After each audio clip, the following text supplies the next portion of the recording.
malawak, marami ang sakop ng tinatawag nating God's will.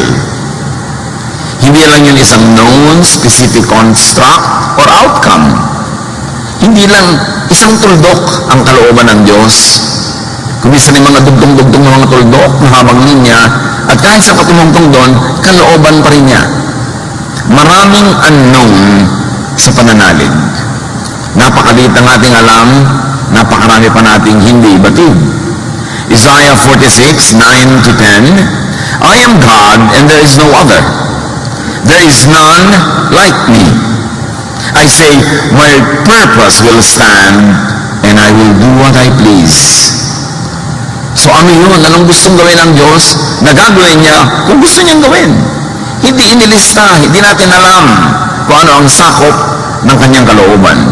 Proverbs 16:4, the Lord works out everything to its proper end. At Luke 18:27, Jesus replied, what is impossible with man is possible with God. So ang ating pananalig ay isang pananalig ng walang imposible. Yung salitang imposible ay hindi dapat bagay sa bokabularyo ng mga nananalig kay Jesus. Sabi niya, walang imposible sa Diyos. At dahil kayo mga anak ng Diyos, walang imposible kung kayo'y mananalig. Anything and everything is possible in God's space, in heaven, or in heavenly realms.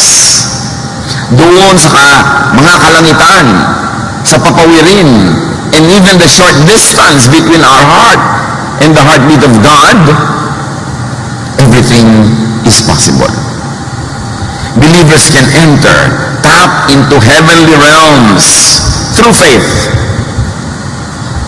which is really thought, prayer, and heartfelt words.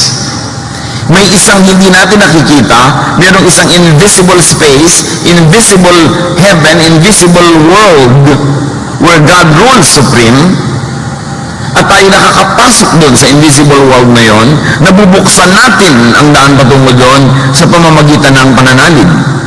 At ang pananalig ay walang iba kundi ang laman ng ating isip. Ang mga ating inuusal na dasal, sinasabi o hindi sinasabi, ang ating mga salita. Ito isang hiwaga na dapat maintindihan na sa pamamagitan ng ating mga salita, sa pamamagitan ng ating iniisip, which is really what faith is all about. Nakakapasok tayo doon sa spasyo na yun ng Diyos, that sacred space of God where everything is possible. 2 Corinthians 4:13, it is written, I believed, therefore I have spoken. Since we have that spirit, the same spirit of faith, we also believe and therefore speak. Merong direct correlation ang pananalig at pagsasalita. Ang pag-iisip, pananalig at pagsasalita. Na tuwing ikay nagsasalita, tuwing ikay may iniisip, tuwing ikay may pinananaligan, pumapasok ka sa sacred space ng Diyos where everything is possible. Everything can be arranged and rearranged. Hebrews 11:1, now faith is the confidence in what we hope for and the assurance about what we do not see. So we're talking about the unseen world, unseen powers, unseen possibilities. Pero pag ang nanalig ang isang tao, ang hindi niya nakikita ay daig pa ang nakikita. Faith is the assurance of things hoped for, the evidence of things not seen. Napakamakapangyarihan.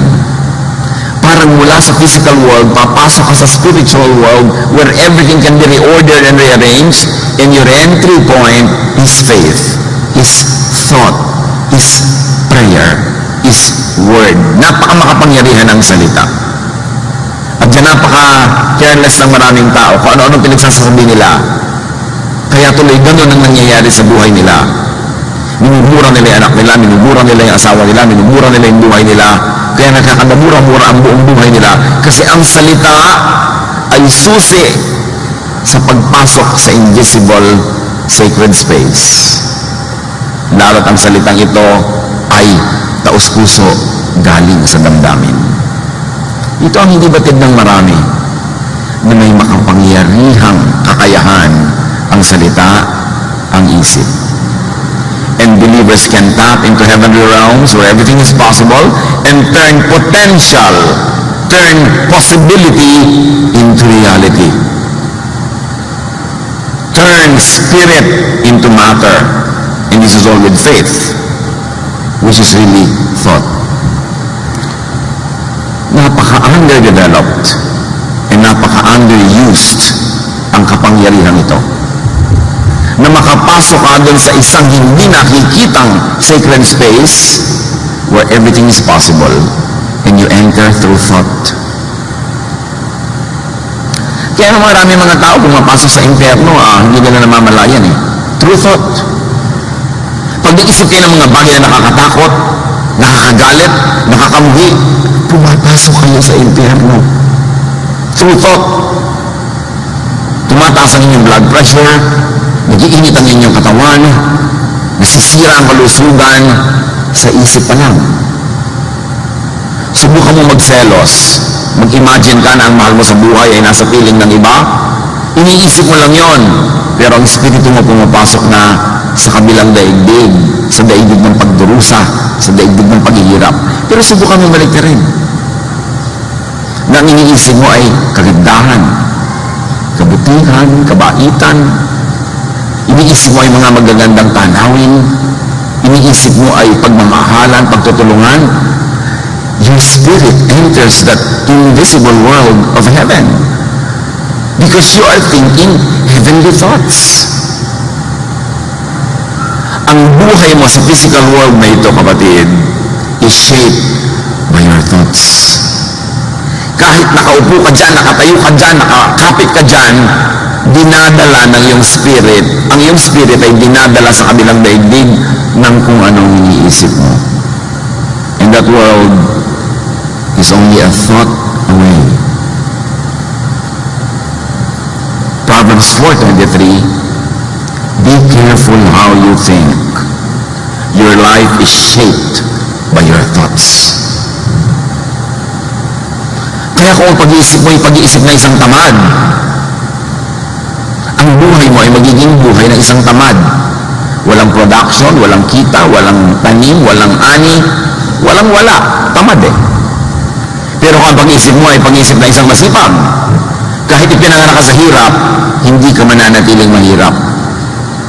Dadalhin ka ng pag-iisip mo sa spiritual world ng sipag, ng fruitfulness, ng wealth, at in that invisible spiritual world, your reality on earth is reordered, rearranged.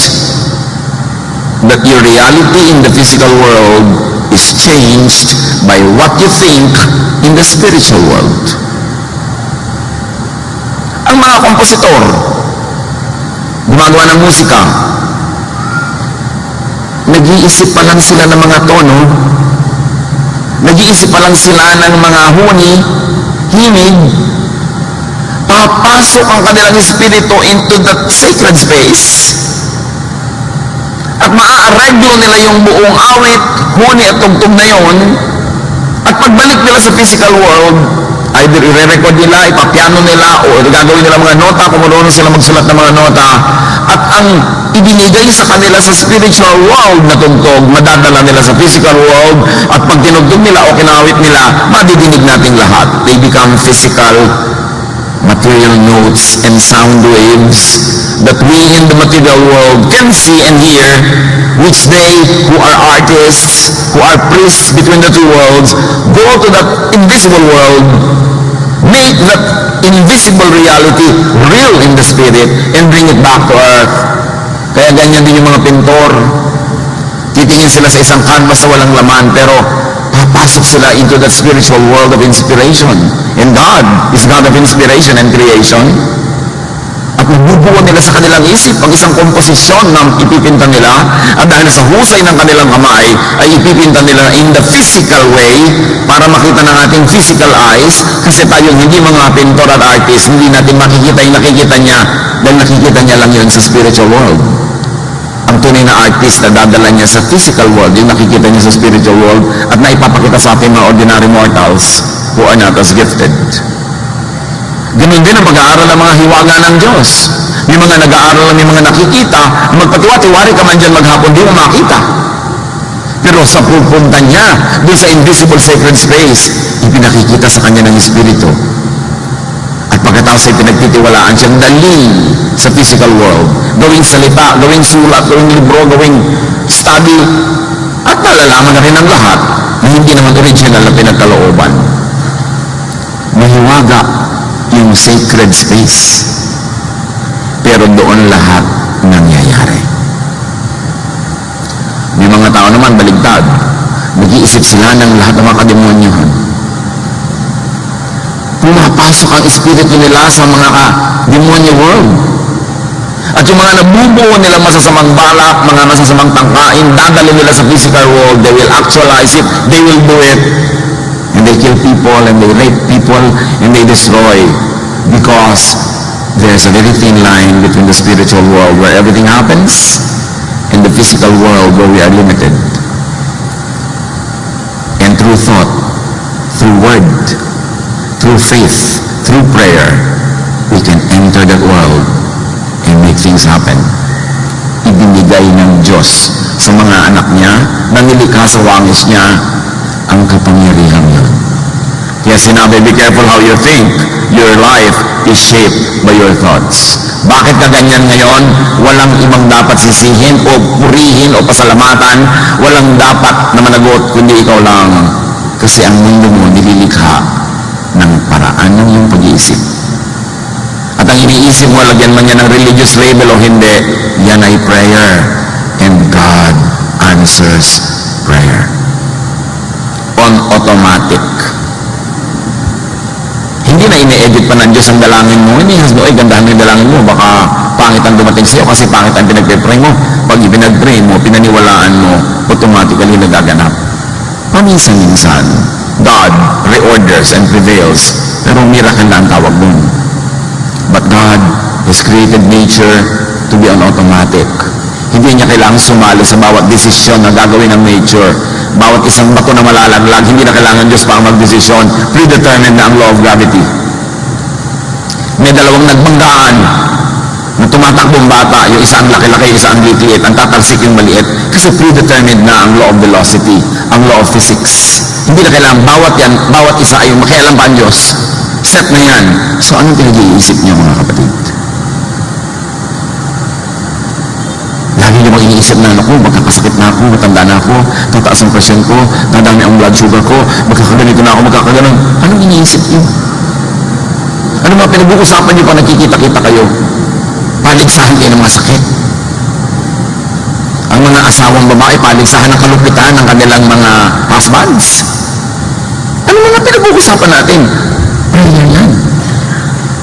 Basta lumabas sa bibig mo, kahit walang in Jesus' name, amen, prayer. Hindi pinipili ng langit kung prayer yan or not. Lahat prayer. Thought shapes reality.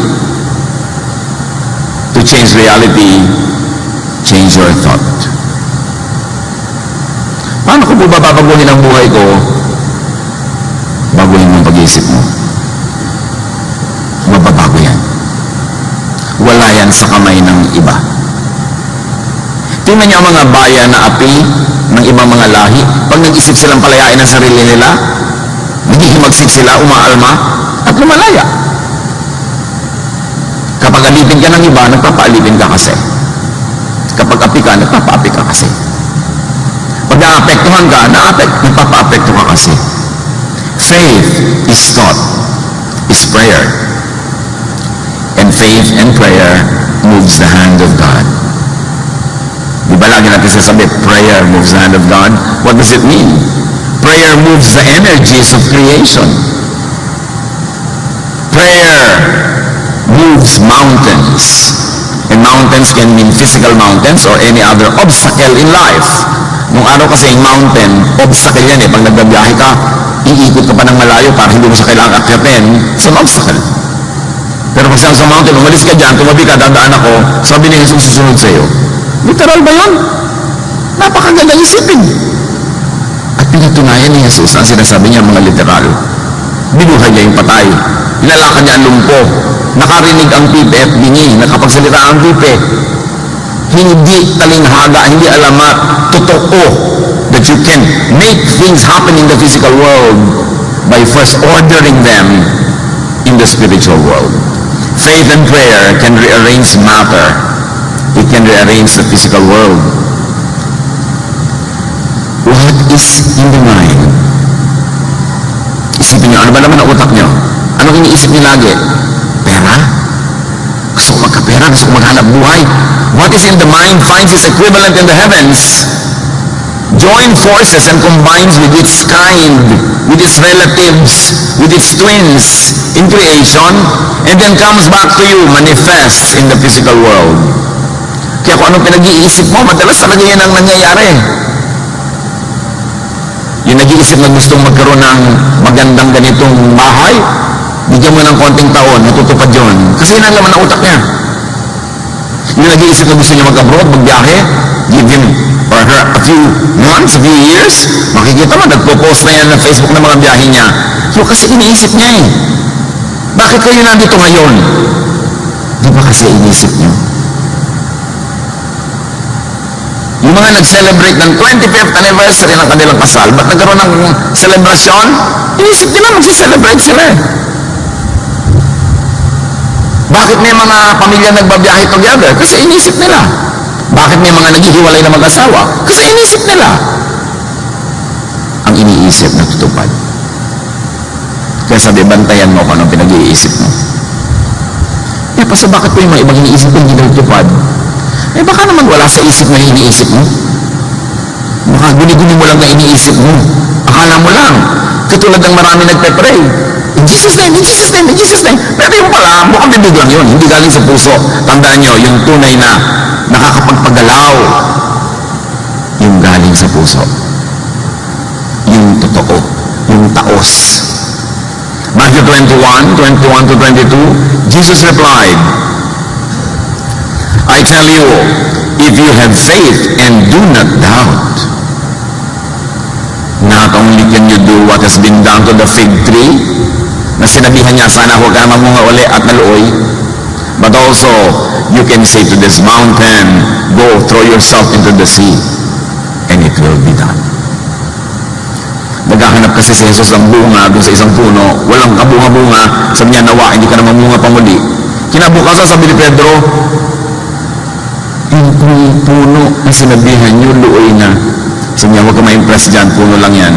Kung ikaw na nanalig, kahit yung bundok na malaki nakikita mo, pwede mo ring utusan. Matthew 21:22, if you believe, which really says if you think, you will receive whatever you ask for in prayer. Eh bakit po pray ako ng pray, hindi mangyari? Eh hindi ka naniniwala. Gusto mo lang papaniwalaan ng sarili mo kasi gusto mo yung outcome, gusto mo matanggap. Pero ang totoo, hindi ka naniniwala. Kaya hindi nangyayari.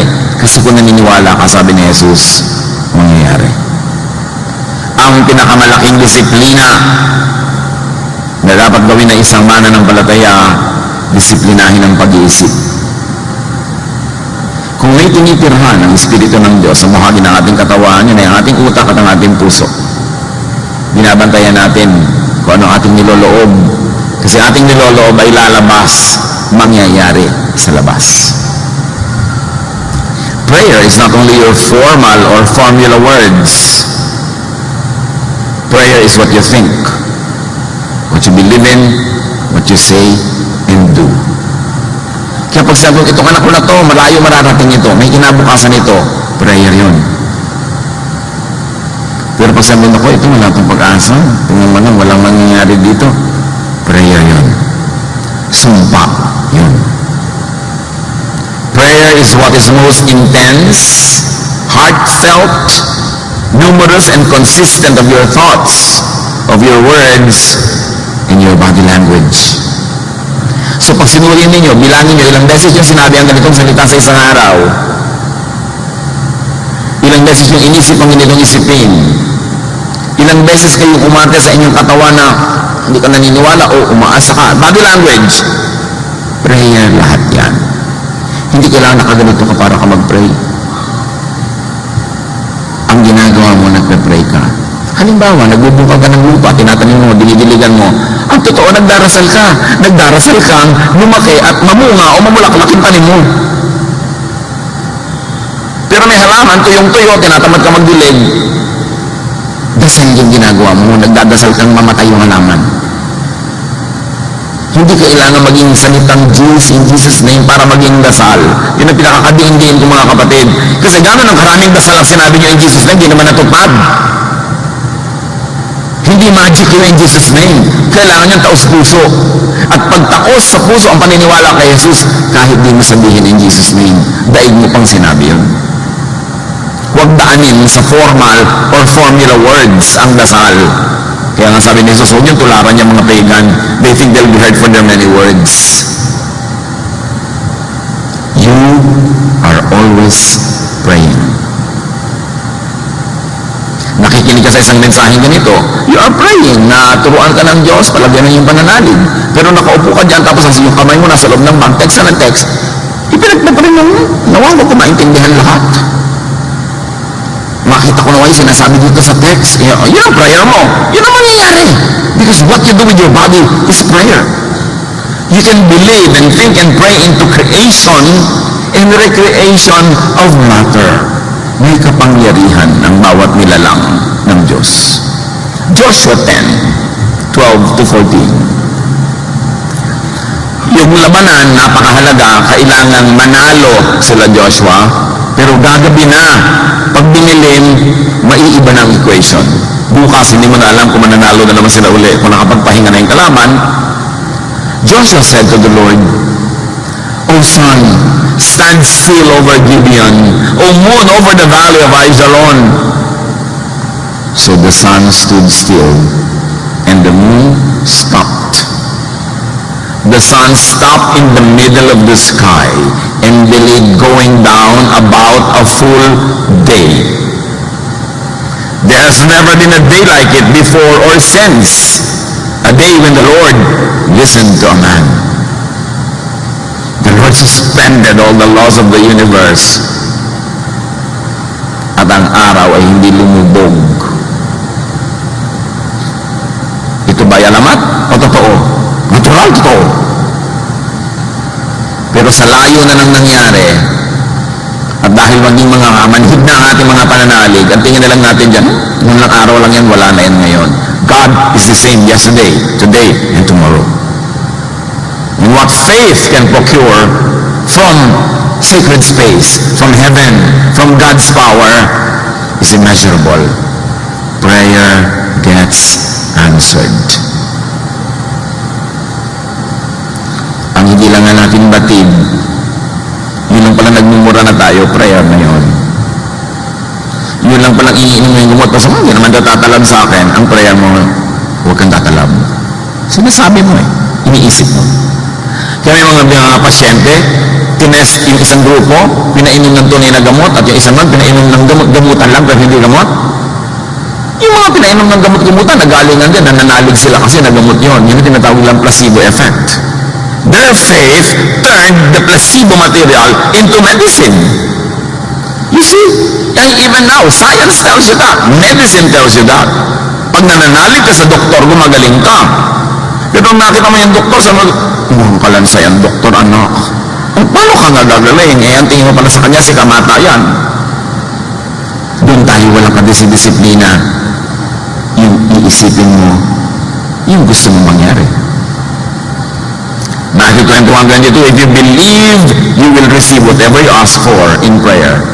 And of course, we're expanding the meaning of prayer as everything that crosses your mind and comes out of your lips. That is prayer. Kaya ang bayan natin, dapat natin laging i-bless, hindi yung pagbubukamid mo. Ano in the Philippines, kaya mga Pilipino, pintas ka ng pintas. Prayer yun Dapat natin palitan. Prayer can change God's mind within the realm of heaven.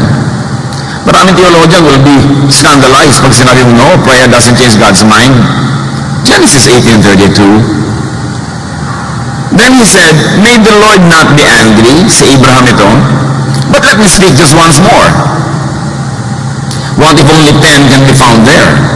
He answered, "For the sake of the 10, I will not destroy it." So God sent angels to Abraham. Many people believe that it's God himself that made an appearance. At sinabi niya, puro daw kasamaan dyan sa Sodom. Kaya sisirain ko na yung city na yan. Sasabugin na yan. Paulan na niya ng apoy. Sabi ni Abraham, kung meron kong 50 mabuti, sisirain niyo pa ba? Sige, para sa 50, hindi na. Tumawad ang tumawad sa Abraham hanggang bumaba na ng bumaba. Nahihiya na siya nung 20, pinagbigyan pa rin. Kasi sabi niya, kung huli na po, huling tawad, kung meron ko 10. Sabi, sige, alang-alang sa 10, hindi natuloy ang plano. You see, God changes His mind. But within His will, kasi His greater will is really to not destroy the city. Meron siyang specific will from at the moment, pero may bigger will siya. Halimbawa, anak mo, ang will mo dahil laging bagsak sa eskwela, patigilin sa mag-aaral. That's your will now. But your greater will really is makatapos siya. So, nung sinabi niyang, magbabago na po ako, sige, pasok ka na uli. Within your will pa rin yun. Kaya yun sabi natin kanina, malawak ang will of God, hindi lang isang tuldok. At pagka sasabihin mo, kabaitan, kabutihan, kagandahang loob, within God's will yun. Kahit ang una niyang will, paluin ka o ituwid ka, pero mabait siya, kung makikipag-deal ka sa Kanya, mas gusto niya rin pa talagang alagaan ka at mahalin kaysa mapalo ka dyan. 2 Kings 20:1-6. Hezekiah got sick and was almost dead. He was the king. Isaiah the prophet went in and told him, ang taklesang propeta, "The Lord says you won't ever get well. You're going to die. So you had better start doing what needs to be done." Kung may ganito kang propeta sa buhay, di ba? Wala man lang pa ako pasapa sa kalye. Sabi niya, mamamatay ka na daw. Iyusin mo na lahat ang maiiwan mo para hindi magulo. Hezekiah turned toward the wall and prayed, "Don't forget that I have been faithful to you, Lord. I have obeyed you with all my heart, and I do whatever you say is right." After this, he cried bitterly. Ayaw pa talaga mamatay. So, si Isaiah naman, nasabi na niya yung message niya, papaalis na siya ng palasyo. Nandun na siya sa bulwagan, dinadaanan niya. Before Isaiah got to the middle court of the palace, the Lord sent him back to Hezekiah with this message. "Hezekiah, I have heard you pray, and I saw you cry. I will heal, so that 3 days from now you will be able to worship in my temple. I will let you live 15 years more." God changed his mind. Dahil may nagdasal. God's plan pa rin yun. Kasi talaga namang gusto ng Diyos, maayos at pagbigyan ng mga tao. So, hindi naman niya ikapapahamak na pagbigyan ka. So, why not try? Yung mga iwi, hihingi lang sa Diyos, Diyos ko, bigyan niyo po kami ng ganito. Damihan mo na. Ano naman ang malay mo? Ibigay. God's will pa rin. Because what we know about God is very good and very kind and very generous. Now, even Jesus adjusts his so-called time in answer to Mary's prayer about the wine. May isang handaan, naubos ang alak, nakita ni Mary, kamag-anak siguro nila yung lalaki nung kasalan na yon, responsible sila na ituloy ang handaan, lumapit si Mary kay Jesus, obviously asking for something great to be done. Sabi niya, wala nang anak-anak. John 2:4-5 and 7-9. "Dear woman," sabi ni Jesus kay Mary, "why do you involve me? My time has not yet come." Akala niyo ba nakinig si Mary sa sabi ni Jesus that my time has not yet come? Not to be daunted and discouraged, tinawag niya yung mga katulong. His mother said to the servants, "Do whatever he tells you." May gagawin yan. Kung anong iiko sa inyo, no matter how absurd, do it. Jesus said to the servants, "Fill the jars with water." So they filled them to the brim. Hindi naman dapat lagyan nyo ng tubig kasi ginagamit yun sa isang ceremonial washing. And they were not gathered that day for a ceremony. They were gathered for a celebration. So absurd yung request. Pero sabi na ni Mary, inunahan na niya ipagawa sa inyo, gawin nyo. Then he told them, "Now draw some out and take it to the master of the banquet." They did so, and the master of the banquet tasted the water that had been turned into wine. Ano sinasabi ni Jesus na may hour has not yet come? Sabi ni Mary, gawin niyo ang iutos sa inyo. Jesus' time pa rin yun, because the time of Jesus is a time to be good. And so the meaning of his time was extended, the request of Mary was accommodated. You and I can request for other people. We can intercede for people, hindi lang si Mary. Huwag lang ni Mary pray for us, mag-pray ka para sa sarili mo. Gusto mo sa papagurin. Diba? Ipag-pray ko po si ganon. Di ikaw na mag-pray. Kasi lahat tayo, binigyan ng Diyos ang karapatan mag-intercede one for another. Try and believe. There's no harm in trying. Sabi niya, the hour has not yet come. Sabi ni Mary, may papagawa siya, sundin niyo. It happened. Bakit nangyari yung first miracle of Jesus? Kasi inimagine ni Mary na dadami pa ang alak, tuloy pa ang party, masaya pa yung mga kamag-anak at mga taong yon. Yun ang nangyari because that was what is on my mind. It came out of her lips. It reached sacred space in the ears of Jesus, and the desire, the prayer of Mary in her heart became reality. Naging tunay na alak na naiinom. Yun yung sinasabi natin, nahuhugot mo mula doon sa kabilang daigdig, dinadala mo sa physical world. At ang pananampalataya ang humuhugot at humuhubog doon. Life pulsates in cycles. Lahat cycle. Kita niyo tayo, inhale, exhale. Pag tinignan mo sa microscope ang mga living things, para silang titibok-tibok. Lahat gagalaw-galaw, titibok-tibok. And even science tells us that even we are light pulsating. Kaya may mga tao nakakakita ng light mo, nakikita yung aura mo. Titibok-tibok ka na ganon. And the heavenly realm, in that sacred space, creation is in motion. And because it is in motion, it can be rearranged. It can be reconstituted in spirit, by the Spirit. Nakapagpatingin na po ako sa isang bone setter, isang nag-aayos ng mga pilay-pilay, mga kung ano. Hindi ka lang niya hinihilot, gagalaw-galaw ka.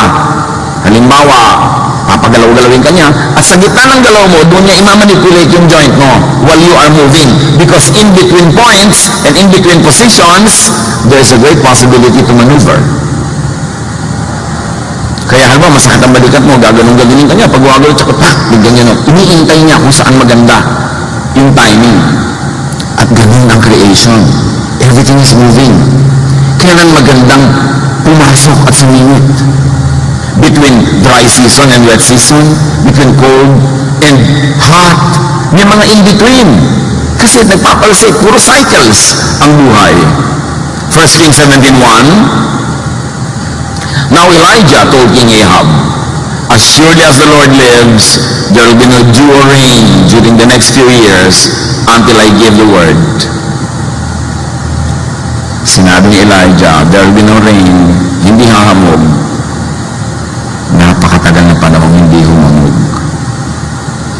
At nung sinabi na niyang uulan na, umulan na. 1 Kings 18, 42 to 43 and 45.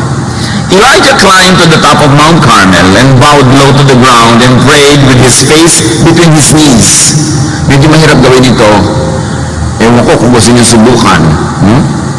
Pero inilagay niya yung ulo niya sa pagitan ng kanyang mga tuhod at siya ay halos dumikit na yung mukha niya sa lupa. Then he said to his servant, Go and look toward the sea. And soon the sky was black with clouds. A heavy wind brought a terrific rainstorm. Yung posture ni Elijah nag-create ng rain clouds. Ano kayang hiwaga yan na hindi na natin alam ngayon? Kaya marami mga ancient people, pagka hindi umuulan, nagre-ritual sila, may ginagawa sila mga kung ano-ano, dahil napapatunayan nila sa kanilang mga karanasan, umuulan nga. May mga alam ang mga sinaunang tao kung paano papasok mo sa sacred space. Paano hilahin mula doon patungo sa ating literal physical space yung arrangement na gusto natin. So observe the reordering of creation. Genesis lang, 1 to 5. In the beginning, when God created the universe, the earth was formless and desolate. So yun ang itsura. The raging ocean that covered everything was engulfed in total darkness. And the Spirit of God was moving over the water. Then you see there were the waves, there was this darkness, there was a heaving, this expansion and contraction of everything around. Then God commanded, let there be light. At the right time, in between those pulsations, and light appeared. God was pleased with what he saw. Then he separated the light from the darkness, and he named the light day in the darkest night. Everything passed, and morning came. Evening passed, and morning came. That was the first day. Pag sinurin mo ito, ang daming dynamics involved. Powerful spirit to matter, manifestations happen in between, at twilight or break of dawn, between day and night. Yung day and night masyadong mystical. Di ba? Nagpapalsate. Inhale, exhale, night, day.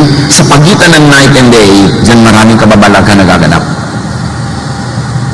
Kaya nga mga matatanda sa probinsya, pag dilim-dilim na, yung halo ang dilim at liwanag, huwag kang bababa anak, dito ka na lang muna, baka kamano, no? Yung mga iba, naku, may nangyayari na, bumababa na ang butike mula sa poste patungo sa lupa. Yung mga nagdadasal, kailangan daybreak. Kailangan doon, napatunayan na kasi ng sangkatauhan, maraming hiwaga nagaganap between night and day. In between pulsations of the universe, in between inhale and exhale, somebody can die and somebody can be born. Kaya pag pinalo yung mata, iyak siya in between. Marami, mahiwaga. Huwag na natin alamin. Ang mahalaga lang, bantayan mo. Creation is always rearranging in cycles. Why are we saying this, brothers and sisters? Because in your own life, a lot of rearrangement happen. Meron ka mahal sa buhay na binawian ng buhay. So, that's an in-between time. Between life and non-earthly life. Meron naman ikakasal between being single and being married. That's an in-between time. Marami tayong in-between moments. At pag binantayan mo yung in-between moments na yon, and you have faith in God, and you are sensitive to God's will, that is the time to pray. May oras. Tingnan niyo si Jesus, may oras sa mga dasal niya. Ang haba-haba, ang tagal-tagal. Eh sabi niya, don't pray with too many words. So anong ginagawa niya? Ang haba-haba ng dasal niya? Hindi natin alam. Pero, ang prayer ni Jesus, ang prayer life niya, kasabay ng mga paggalaw ng creation.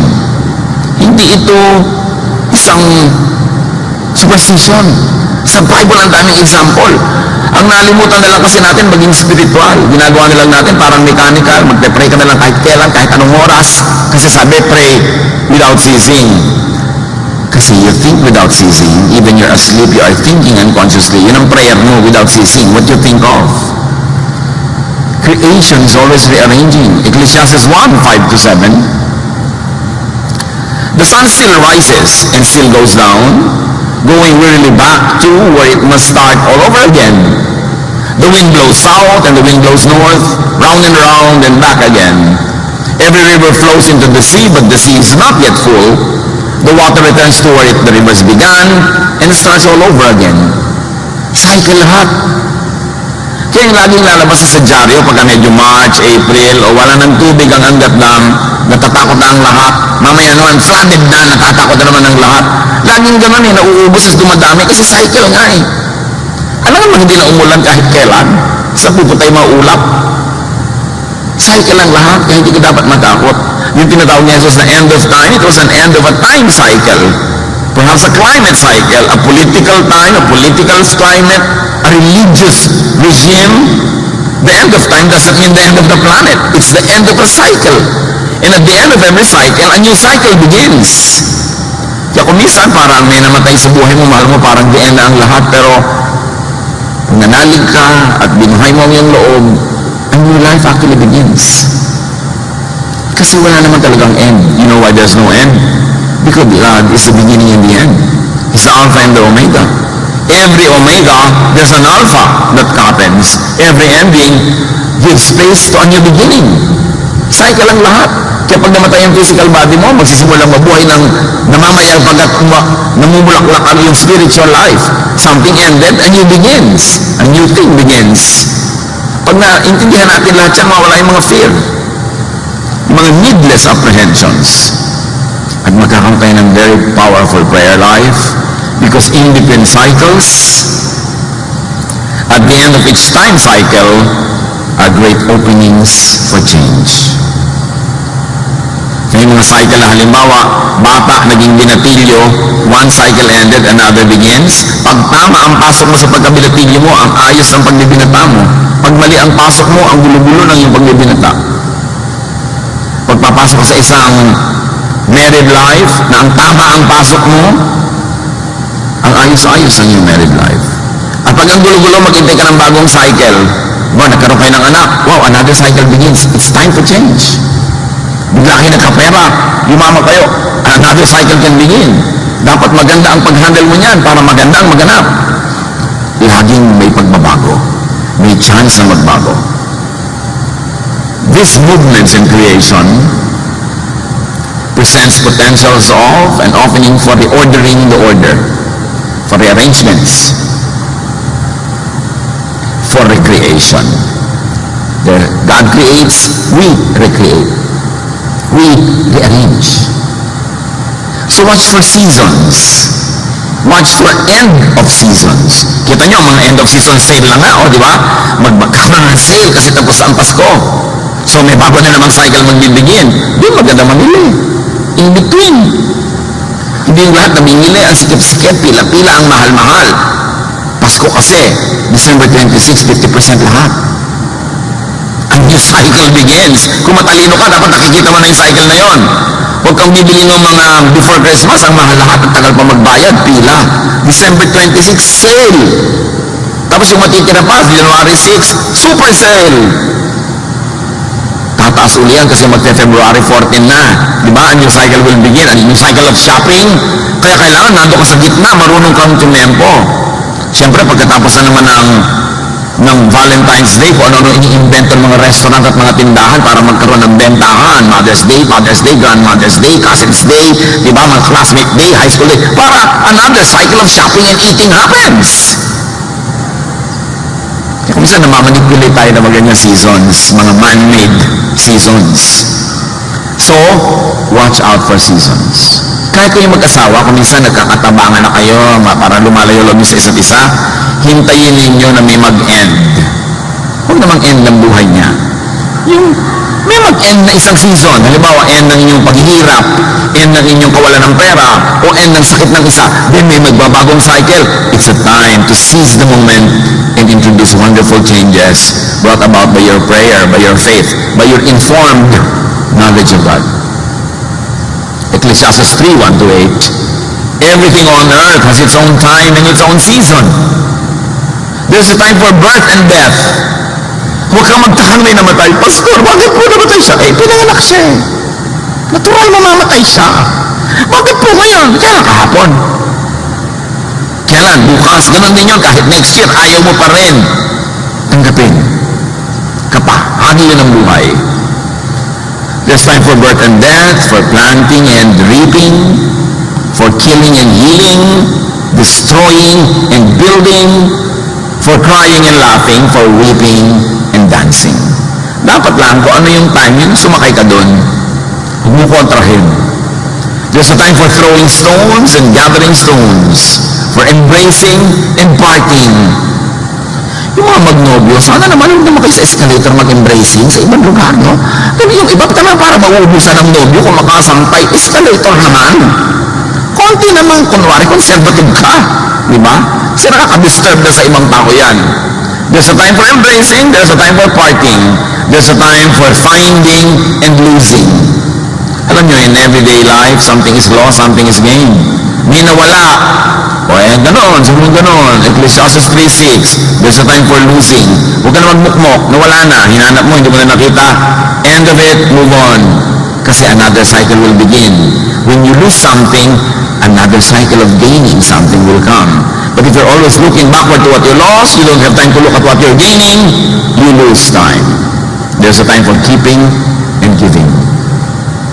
A time for tearing rather, and sowing. A time for listening and speaking. There's also a time for love and hate, for war and peace. Walang surprise sa mundo. Lahat yan mangyayari in a lifetime. Cycles lahat. Huwag kang makipagtunggali sa mga nakatakda. Sakay ka lang. Do the best out of whatever is happening in your life right now. And there's really no end.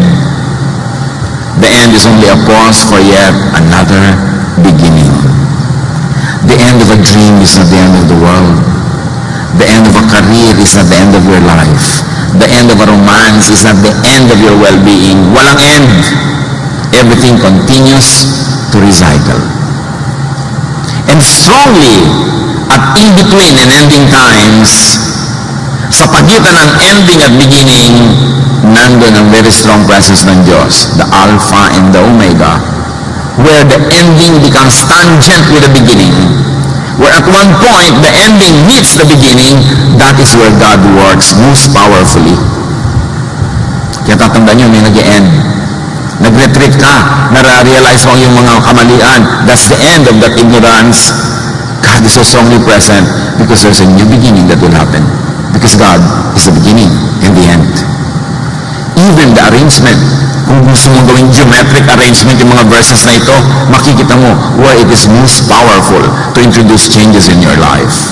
Revelation 21:6, I am the Alpha and the Omega, the beginning and the end. Jeremiah 29:11, God says, for I know the plans I have for you. Plans to prosper you and not to harm you. Plans to give you hope and a future.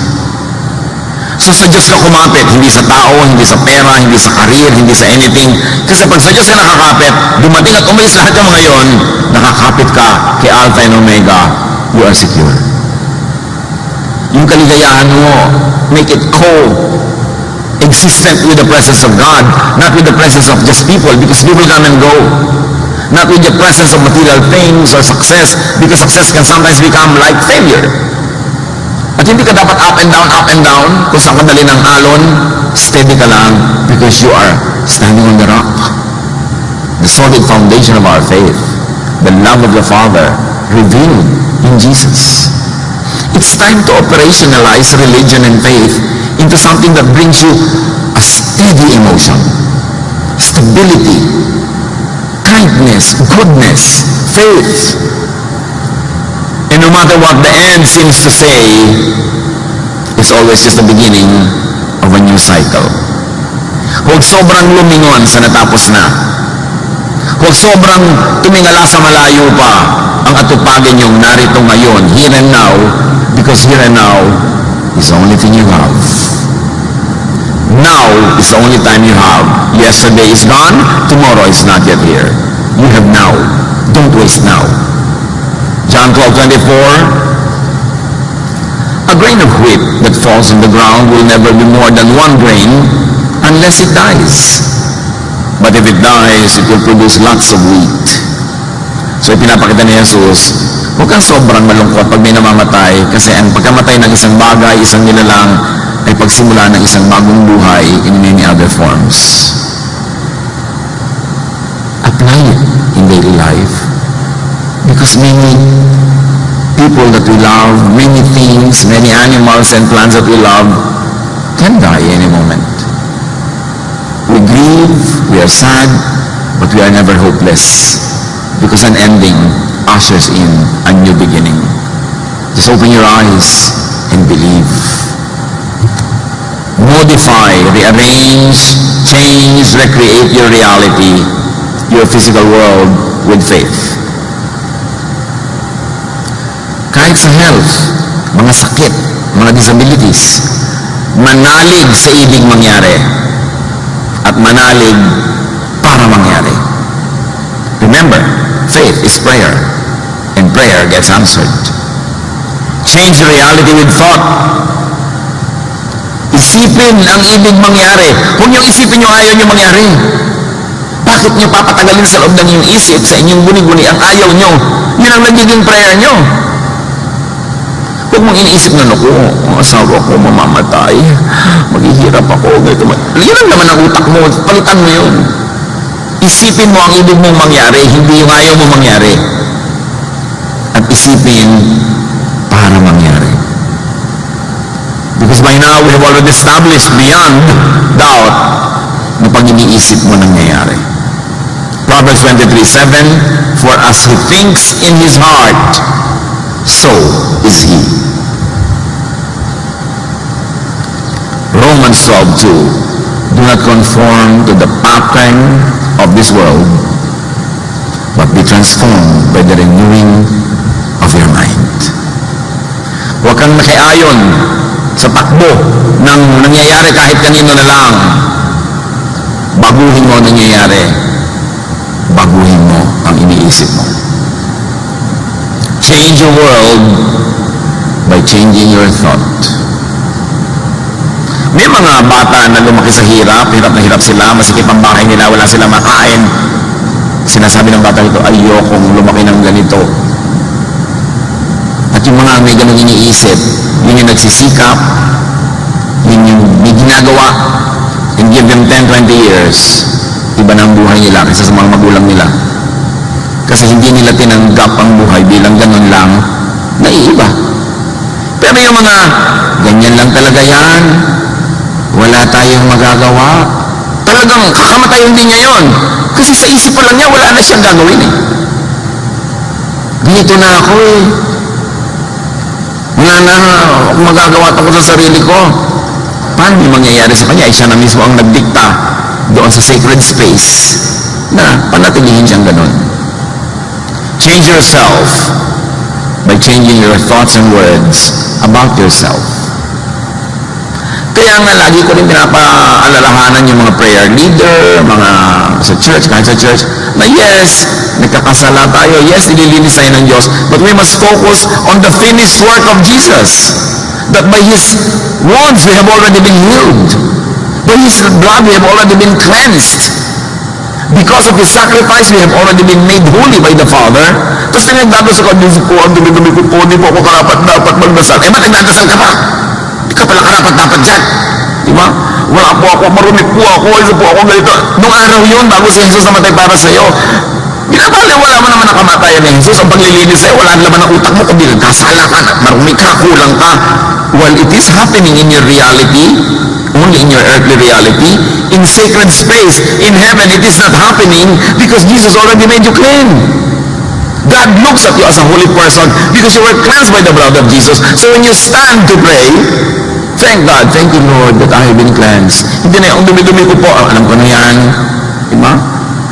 Hindi mo naman po ako karapat-dapat magdasal. Eh, ba't nagdadasal ka pa? Tama na, drama. Dapat mabuhay na tayo sa mode of thinking that we have been blessed, we have been cleansed, we have been saved. At ipamuhay yun sa salita, sa isip, sa gawa.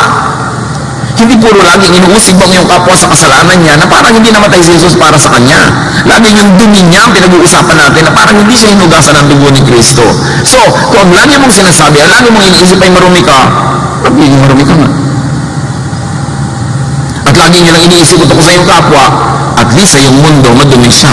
So, iiwasan mo, magagalit ka sa kanya, babatuhin mo siya. Anong bunga nun? Puro unjesusness.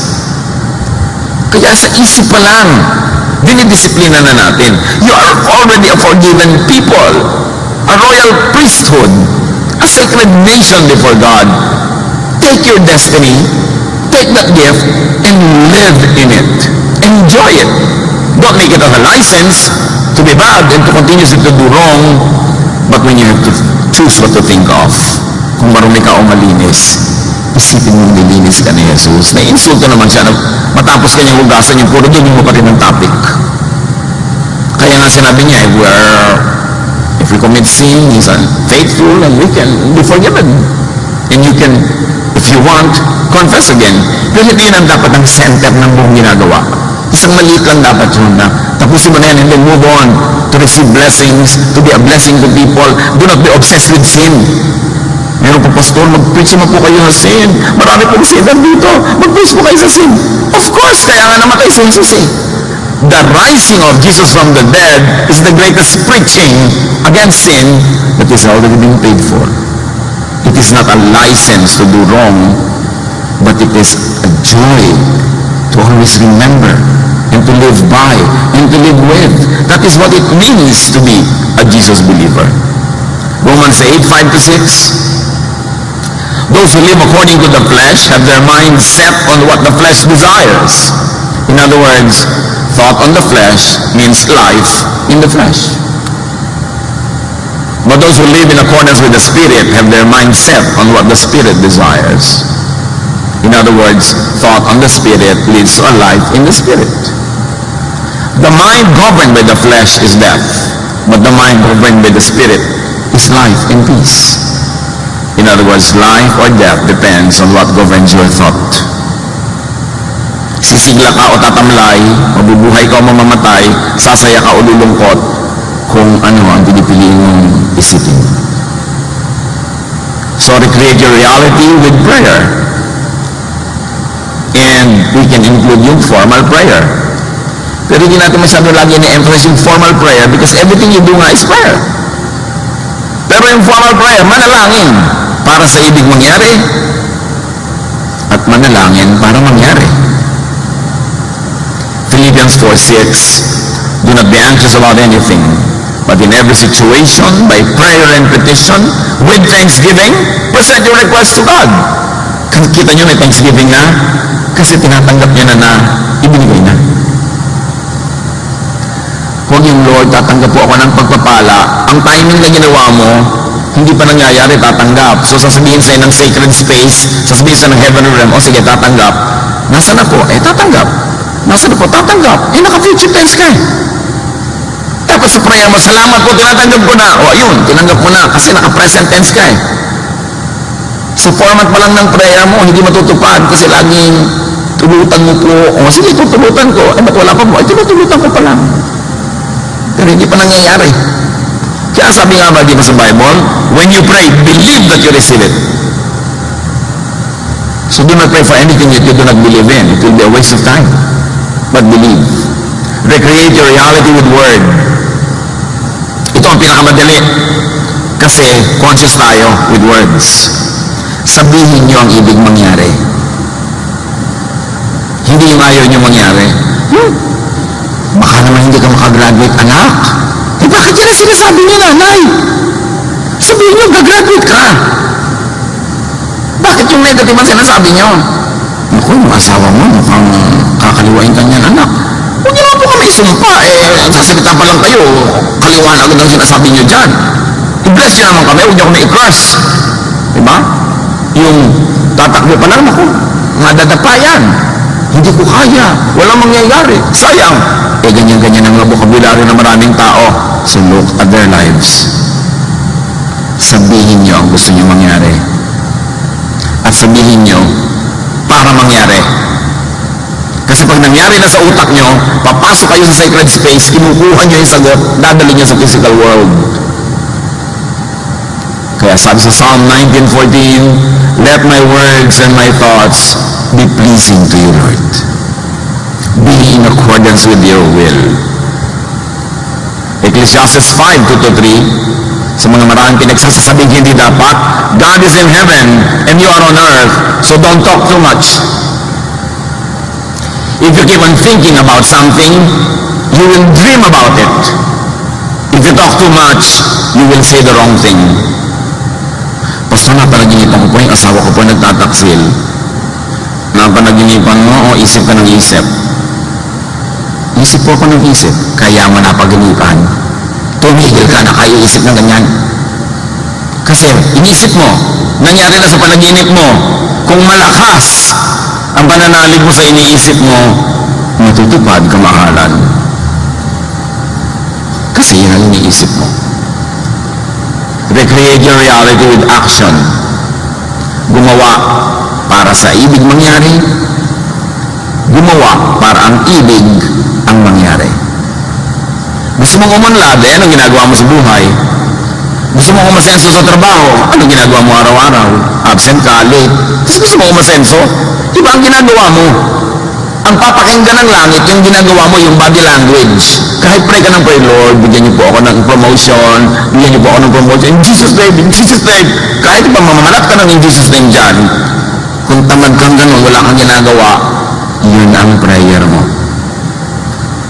Mark 5:28-29, she thought, yung babaeng dinudugo, bawal sa dinudugo na humawak sa kapwa-tao, lalo sa lalaki. E dinudugo siya, naniniwala siya, pag nahawakan niya na ilayan ng damit ni Jesus, gagaling siya.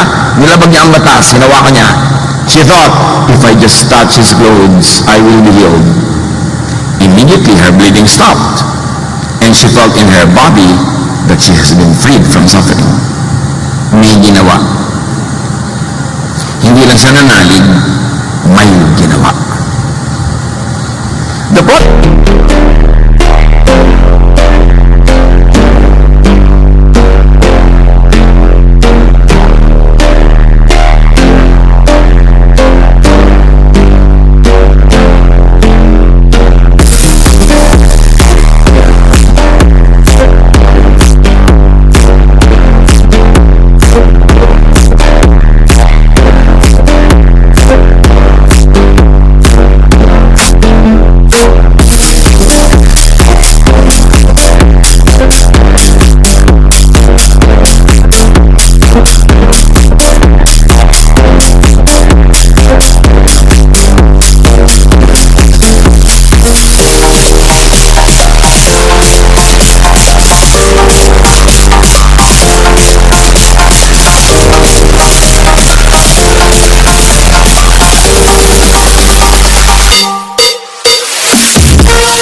bonus for me. I never want to lose you. I never want to lose you.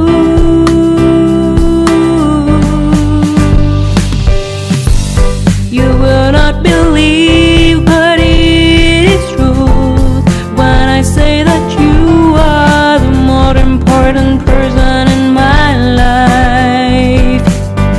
Your love has conquered my heart and left me asking for more. I love you for who you are.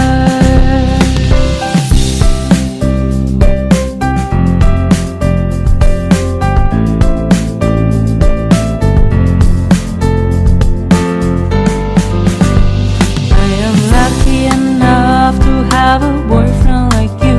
I'm not a perfect girl, but still I've got you, and that's a bonus for me. I never want to lose you. I never want to lose you.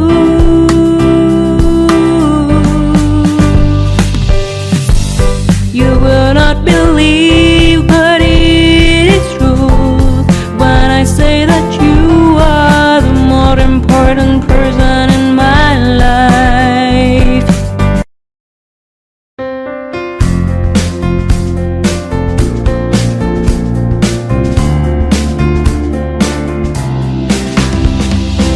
Every little thing related to you make me smile.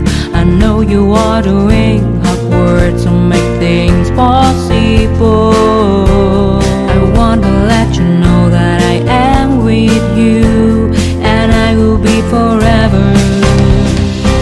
Every little thing related to you make me smile. I know you are doing hard work to make things possible. I want to let you know that I am with you, and I will be forever. When you talk, I want to listen to you for hours. When you are there beside me, I feel like looking at you all the time.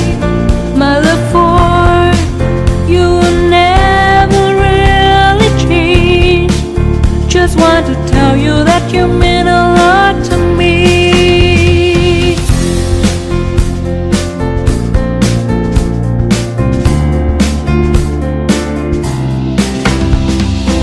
Every little thing related to you make me smile. I know you are doing hard work to make things possible. I want to let you know that I am with you, and I will be forever. Every little thing related to you.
bao đêm đợi chờ mưa rơi, lòng chơi vơi như giữa biển khơi, cánh chim bế nhau tung bay, người đầu hay ta không oán trời.